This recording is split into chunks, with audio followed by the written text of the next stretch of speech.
సింహరాశి వారికి మార్చి 15, 16, 17, 18 తేదీలలో ఎస్ అనే వ్యక్తి ద్వారా జరిగేది తెలిస్తే వామ్మో నిజంగా వింటే మీ గుండె జల్లుమంటుందండి. ఆశ్చర్యపోతారు. ఒంటరిగా మాత్రమే ఈ వీడియోని చూసే ప్రయత్నం చేయండి. సింహరాశి వారి గురించి క్లియర్ ఇన్ఫర్మేషన్ని స్వీకరించి మరి ఈ వీడియోలో మీకోసం క్లుప్తంగా వివరించడం అయితే జరిగిందండి. కాబట్టి వీడియోని ఎక్కడా కూడా మీరు స్కిప్ చేయొద్దు. సింహరాశి వారి గురించి పూర్తి వివరాలు, వచ్చే అదృష్టాలు, జరగబోయే నష్టాలు, ఆ నష్టాల నుంచి ఎలా తప్పించుకోవచ్చు, వచ్చే అదృష్టాలను దక్కించుకోవడం కోసం ఎటువంటి చిన్న చిన్న పరిహారాలు అనేవి పాటించుకోవాలి, ఇలా పూర్తి వివరాలు అనేవి సింహరాశి వారి గురించి ఉంటాయి. కాబట్టి సింహరాశి వారి కంట ఈ వీడియో పడింది అంటే కనుక అది ఈశ్వరుని అనుగ్రహం అని చెప్పి భావించండి. ఎంతోమంది సింహరాశి వారు ఉంటారు ఈ ప్రపంచంలో. కొన్ని కోట్ల మంది ఉంటారు. కానీ కొన్ని కోట్ల మందిలో మీరు మాత్రమే చూస్తున్నారు అంటే మీకు ఈశ్వరుడు ఏదో చెప్పాలి అనుకుంటున్నారు కాబట్టే ఈ వీడియో మీ కంట పడింది అని చెప్పి ప్రతి విషయాన్ని జాగ్రత్తగా ఆలకించే ప్రయత్నం చేయండి. అప్పుడే చాలా వరకు సమస్యల నుంచి మీరు బయటపడవచ్చు. ఇక ఆలస్యం చేయకుండా వీడియోలోకి అయితే వెళ్ళిపోదామండి. వీడియోలోకి వెళ్ళే ముందు ఒక చిన్న రిక్వెస్ట్. మొదటిసారి మన ఛానల్లోకి వచ్చినట్లయితే మన ఛానల్ని సబ్స్క్రైబ్ చేసుకొని ఈ వీడియోకి ఒక లైక్ ఇచ్చి హైప్ ఇచ్చి కింద కామెంట్ సెక్షన్లో ఓం నమ శివాయ అని చెప్పి కామెంట్ చేయడం మాత్రం అస్సలు మర్చిపోవద్దు. సింహరాశిని అంటే ఈ యొక్క రాశికి అధిపతే సూర్యుడు అనమాట. ఈ యొక్క రాశి వారు చాలా తేజోమయమైనటువంటి కాంతిని కలిగి ఉంటారు. అంటే సూర్య భగవానుడిలో ఎంత కాంతి ఉంటుందో అలా వీరి యొక్క ముఖం కూడా ఒక తేజస్సుతోటి కూడుకొని ఉంటుంది. సింహం అంటేనే అడవికి రాజు. ఇలా వీరి దగ్గర కూడా రాజు లక్షణాలు అనేవి ఉంటాయి.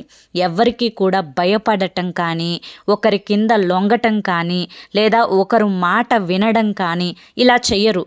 ఏదైనా కూడా వారికి ఒక క్రమశిక్షణ, ఒక కట్టుబాటు, కుటుంబాన్ని ఎంతవరకు ప్రేమించవచ్చు, కుటుంబానికి ఎలా గౌరవాన్ని ఇవ్వాలి, అసలు నేనేంటి, నాకు ఎవరికి రెస్పెక్ట్ ఇవ్వాలి, ఎవరికి రెస్పెక్ట్ ఇవ్వకూడదు, నన్ను ఎదుటివారు ఎలా చూస్తున్నారు, ఏ ఒక్క మనస్సులో ఆలోచన పెట్టుకొని నా దగ్గరికి వచ్చారు, ఇలా ప్రతిదీ కూడా లోతాలోచనలతో సహా కనిపెట్టే మనస్థితి కలిగిన వారు సింహరాశి వారు. మంచి క్రమశిక్షణ, నాయకత్వమైన లక్షణాలు, ఆత్మవిశ్వాసంతో ఉంటారు ఎప్పుడూ కూడా. ముఖ్యంగా ఈ రాశికి అధిపతి సూర్యుడు. ఈ రాశికి అదృష్ట సంఖ్యలుగా 1, 5, 9 ఉంటాయి. అంటే మీరు 1వ తారీఖు కానీ, 5వ తారీఖు కానీ, 9వ తారీఖు కానీ ఏ పనులు చేసుకున్నా కూడా మంచి సక్సెస్ఫుల్గా ఆ పనులు పూర్తవుతాయి అన్నమాట. కాబట్టి ముఖ్యంగా అటువంటి టైంలో అటువంటి డేట్స్ వచ్చేటట్లుగా ఏదైనా ముఖ్యమైన పనులుంటే చేసుకునే ప్రయత్నం అయితే చేయండి. ఇంకా మనం లోతుగా వెళ్ళి సింహరాశి వారి గురించి మాట్లాడుకోవాలి అంటే గతః అని చెప్పి వదిలేసేయండి. అలాగే భవిష్యత్తు గురించి మాట్లాడుకుందాం. ప్రస్తుతం ఏం జరుగుతుందో దాని గురించి కూడా మాట్లాడుకుందాం. ఇప్పుడు ప్రజెంట్ అయితే కొంచెం ఆందోళనకరంగా, అలాగే కొంచెం టెన్షన్గా, కొంచెం మానసిక వేదనతోటి సింహరాశి వారు గడుపుతూ ఉన్నారు. ఎందుకు ఇవన్నీ అంటే కనుక కొన్ని రకాలైనటువంటి ముఖ్యమైన పనులు ఏవైతే వీరికి ఉన్నాయో ఆ పనులన్నీ కూడా అవుతాయా అవ్వవా, నేను ఈ పనులను పూర్తి చేయగలుగుతానా లేదా, ఈ పనిలో నాకు సక్సెస్ అనేది వస్తుందా రాదా అనే ఒక ఆందోళనతోటి కూడుకున్నటువంటి రోజులను గడుపుతూ ఉన్నారు. నిజానికి వీరు ఎప్పుడూ కూడా భయపడినట్లు ఫేస్లో కనిపించనివ్వరు. అలాగే ఎదుటి వారి కింద లొంగినట్లు కూడా ఫేస్లో ఎప్పుడూ కనిపించరు. ఏదైనా కూడా వీరి యొక్క ఫేస్ ఎక్స్ప్రెషన్స్ చూస్తే వీరికి చాలా ధైర్యం ఎక్కువ, మొండితనం ఎక్కువ, కోపం ఎక్కువ, ఆవేశం ఎక్కువ, అలాగే వీరికి కొంచెం పొగరు ఎక్కువ, గరాన ఎక్కువ అని చెప్పి ఎదుటివారు అనుకుంటూ ఉంటారు. ఎవరైతే వీరిని దగ్గర నుంచి పరిశీలిస్తారో అంటే వీరి యొక్క జీవిత భాగస్వామి కానీ, వీరి యొక్క బిడ్డలు కానీ, వీరి యొక్క తల్లిదండ్రులు కానీ ఎవరైతే వీరి దగ్గర నుంచి అంటే చూస్తూ ఉంటారో వారికే వీరి యొక్క అసలు నిజస్వరూపం తెలుస్తుంది. ఎందుకు అంటే కనుక వీరికి కోపం వెనుక ఒక ఆవేదన ఉంటుంది. ఏదైనా కూడా కరెక్ట్ పాయింట్లు అనేవి లాగుతారు. నిజానికి మనం చెప్పాలి అంటే కనుక సింహరాశి వారి గురించి వీరు ఎక్కువగా రాజకీయాలలో ఎక్కువగా ఉంటారనమాట. ఎందుకంటే ఒక లీడర్షిప్ క్వాలిటీస్, ఒక నాయకత్వమైన లక్షణాలు కలిగి ఉంటారు. అలాగే టీచర్ హోదాలో కూడా చాలామంది ఉంటారు.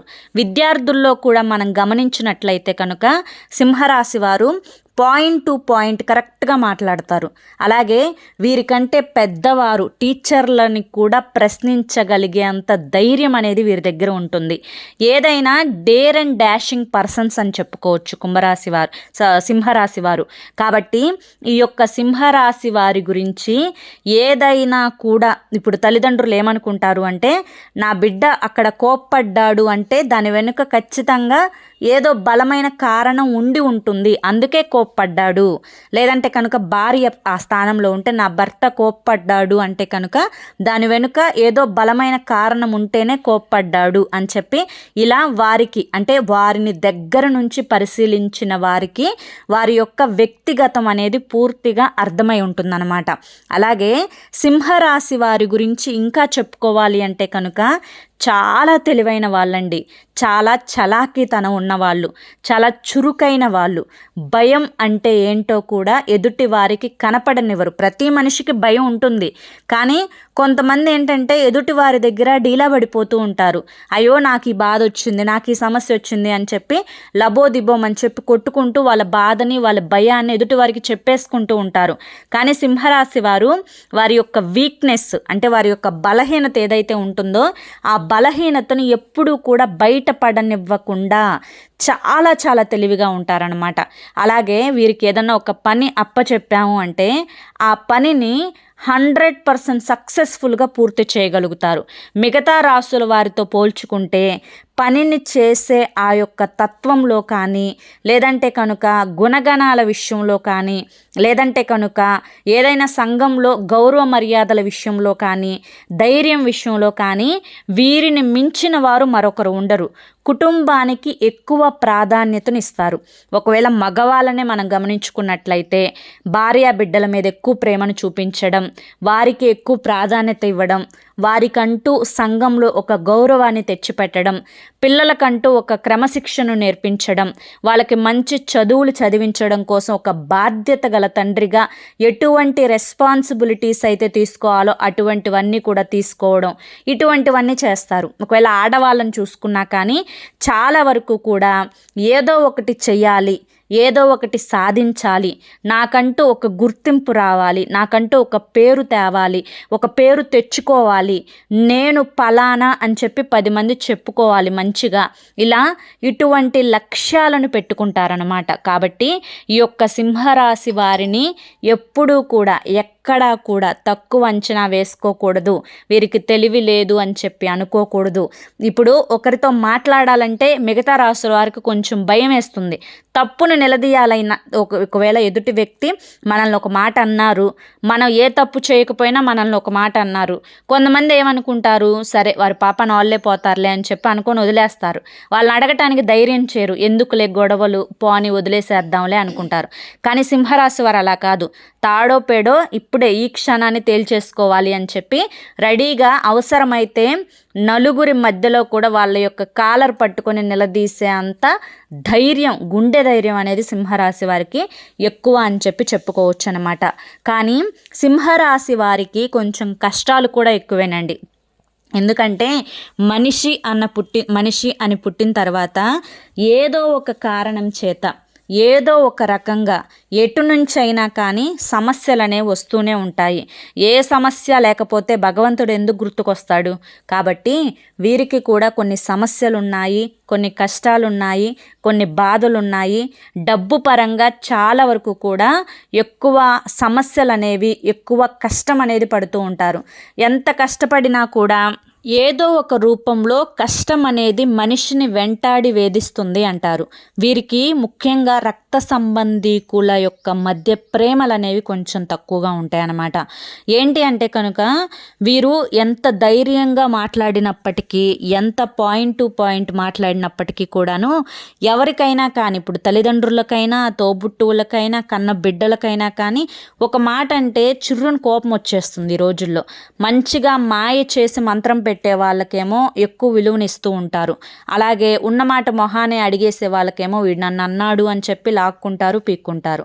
అలాగే వీరికి తల్లిదండ్రుల మధ్య, రక్త సంబంధికుల మధ్య కొంచెం వీరి పట్ల అరుస్తున్నాడు, నన్ను కోపడుతున్నారు అని చెప్పి ఒక రకమైనటువంటి భావనతోటి వీరి కుటుంబం మీద అందరూ కాదు, ఎందుకంటే అందరూ అలా ఉంటారని మనం చెప్పడం కరెక్ట్ కాదు. ఇప్పుడు 100 మంది సింహరాశి వారిని మనం చూసుకుంటే 100 మందిలో ఒక 60 నుంచి 70% మంది ఇలా ఉన్నారు. మిగతా 20% మందికి బిడ్డలంటే ప్రేమ, ప్రాణం, పిల్లల కోసం ఏదైనా చేస్తారు. కానీ ఎక్కువ మంది సింహరాశి వారిని మనం గమనించుకున్నట్లయితే కనుక పిల్లలని వీళ్ళు అయ్యో మేము నవమాసాలు మోసి కని పెంచి ఇంత చేసుకుని పిల్లలకు పెళ్ళిళ్ళు చేసుకున్నాము, ఇలా వీడి మాట తీరే ఇంతలే, లేదా ఈ అమ్మాయి మాట తీరే ఇంతలే, మనం ఈ అమ్మాయి మాటలు లేదా ఈ అబ్బాయి మాటలు పట్టించుకోకూడదు అనుకోకుండా నన్ను అలా అన్నారు ఇలా అన్నారు అని చెప్పి కడుపున పుట్టిన పిల్లల్లో కూడా ఒకరిని ఒకలాగా, మరొకరిని మరొకలాగా, ఒకరిని నెత్తిన పెట్టుకోవడం, ఒకరిని కాలు కింద పెట్టి తొక్కువేయడం, ఎదుటివారు మన మీద కాస్తంత ప్రేమను చూపిస్తున్నారు అని గమనించి ఆ యొక్క నన్ను వదులుకోరు అనే ఒక లూజ్ ఆప్షన్ ఏదైతే ఉంటుందో అది గమనించినప్పుడు వారి దగ్గరికి వచ్చి లేని బాధలు, ఉన్న బాధలు చెప్పి వారి దగ్గర నుంచి డబ్బులు తీసుకోవడం, తల్లిదండ్రులు అన్న తర్వాత డబ్బులు తీసుకోవడంలో కూడా తప్పులేదు. కానీ ఒకరిని పెంచడానికి ఆస్తుల్లో, అంతస్తుల్లో, ఒకరి ఎదుగుదలకు సహాయపడి మరొకరిని నాశనం చేయాలి, పతనం చేయాలి అని కోరుకునే తల్లిదండ్రులు కూడా ఈ రోజుల్లో ఉన్నారు. అలా ఎక్కువ శాతం సింహరాశి వారి యొక్క విషయాలలో కూడా జరుగుతూ ఉంటాయన్నమాట. కాబట్టి కొంచెం దీనివల్ల కుటుంబంలో కొన్ని కలహాలు అనేవి వస్తూ ఉంటాయి. ఇప్పుడు ఇదంతా చూస్తున్నప్పుడు జీవిత భాగస్వామి ఏదో ఒక మాట అంటూ ఉంటుంది, ఇలా మీ అమ్మ ఇలా చేస్తుంది, లేదా మీ నాన్న ఇలా చేస్తున్నాడు అని చెప్పి అతను ఏమో ఆ యొక్క తల్లిదండ్రుల మీద ప్రేమని చంపుకోలేక, ఇటు భార్యకు చెప్పలేక మధ్యలో కొంచెం మానసికమైన వేదన అనుభవిస్తూ ఉండటం, అన్నీ తెలిసినా అన్నీ చేసినా వాళ్ళ మీద ప్రేమని చంపుకోలేకపోవడం, పూర్తిగా వదిలేసుకోలేకపోవడం వారి యొక్క మంచితనానికి నిదర్శనం అనమాట అది. కానీ ఇటువంటి మానసికమైన టెన్షను, దీనివల్ల కొంచెం డబ్బులు అనేవి అటు ఇటుగా అవుతూ ఉండడం, కష్టపడిన ఇప్పుడు 100 రూపాయలు కష్టపడితే లాభం అనేది ఒక 20 రూపాయలు, 30 రూపాయలు మాత్రమే కనిపించడం, ఇటువంటివన్నీ కూడా ఇప్పుడు సింహరాశి వారి యొక్క జీవితంలో ప్రస్తుతం జరుగుతూ ఉన్నాయన్నమాట.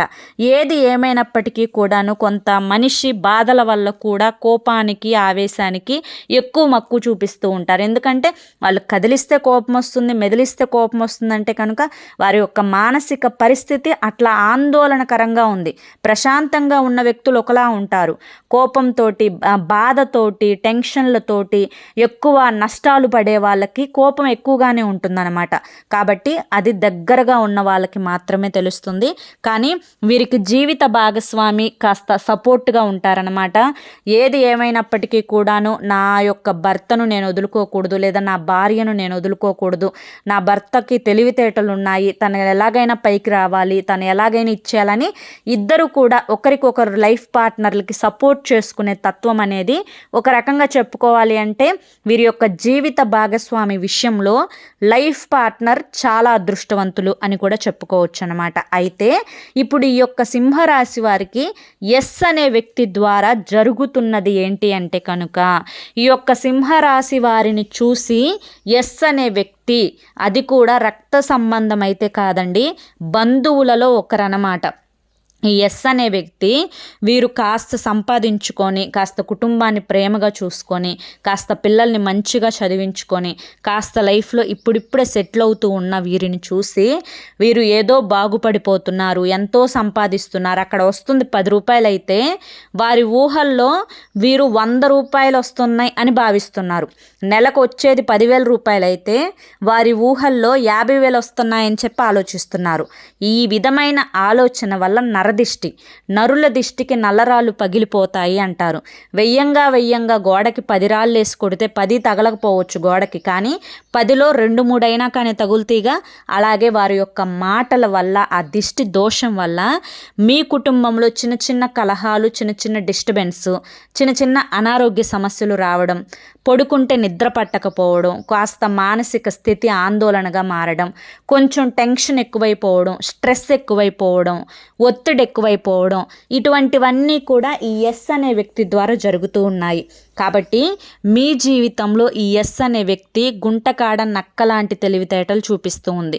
మీతో ఒక మాట చెప్పి, మీతో మంచిగా ఉండి, మీ నుంచి విషయాలన్నీ కూడా రాబట్టి, వారి యొక్క బంధుమిత్రులతోటి అవన్నీ చెప్పి, మీ యొక్క మంచితనాన్ని అలుసుగా వాడుకొని, మీ నుంచి ఎలాగైనా కానీ మంచి అంటే ఏదైతే తెలివితేటలు గల ఇన్ఫర్మేషన్ ఉందో దాన్ని స్వీకరించి, అది వద్దు అని చెప్పి మీ చేత ఎలాగైనా కూడా చేయించకుండా మీ మనసు మార్చాలని చెప్పి ప్రయత్నించడం, మీ గురించి నలుగురిగా చెడ్డగా జనాల్లో ప్రచారం చేయడం, ఎలాగైనా కానీ మీ యొక్క పతనం కోరుకోవడం, ఏ విధంగా మీరు నాశనం అవుతారా అని చెప్పి ఎదురు చూడటం, భార్యాభర్తల మధ్య చిచ్చులు పెట్టే ప్రయత్నం చేయడం, అలాగే మీకు బాధలు ఉన్నాయి అని చెప్పి మీరు చెప్తే ఆ బాధలకి తగ్గట్లుగా ఎవరైతే మీ యొక్క బాధలకి కారణమయ్యారో వారి గురించి ఇంకాస్త ఎక్కువగా మిమ్మల్ని ప్రేరేపించి మిమ్మల్ని రెచ్చగొట్టే విధంగా మీ మనసుని ప్రిపేర్ చేయడం, ఇటువంటివన్నీ కూడా ఈ ఎస్ అనే వ్యక్తి చేస్తూ ఉంది. ఇంతకు ఈ ఎస్ అనే వ్యక్తి స్త్రీనా పురుషులా అంటే కనుక ఈ ఎస్ అనే వ్యక్తి స్త్రీ అనమాట. అలా అని చెప్పి అందరూ ఎస్ అనే అక్షరం ఉన్న వ్యక్తి స్త్రీలందరూ కూడా చెడ్డవాళ్ళని చెప్పి నేను చెప్పట్లేదండి. కాకపోతే మీ యొక్క బంధుమిత్ర వర్గంలో ఎవరైతే ఈ పేరు కలిగిన వాళ్ళు ఉన్నారో వారితో మీకు ఉన్నటువంటి పరిచయం, బంధం ద్వారా, వారితో మీకు ఉన్నటువంటి ఇన్ని సంవత్సరాల స్నేహం ద్వారా ఎవరు ఎటువంటి వారు అని అంచనా వేసుకోగలిగిన తెలివితేటలు మీలో ఉన్నాయి కాబట్టి వారితో చెడ్డవారు, వీరు మా మంచి కోరుకునే వాళ్ళు కాదు అని మీ మనసుకు అనిపిస్తే ఖచ్చితంగా అటువంటి వారికి దూరంగా ఉండే ప్రయత్నం అయితే చేయండి. దానివల్ల మీరు చాలా వరకు కూడా మనశ్శాంతిని పొందుతారు.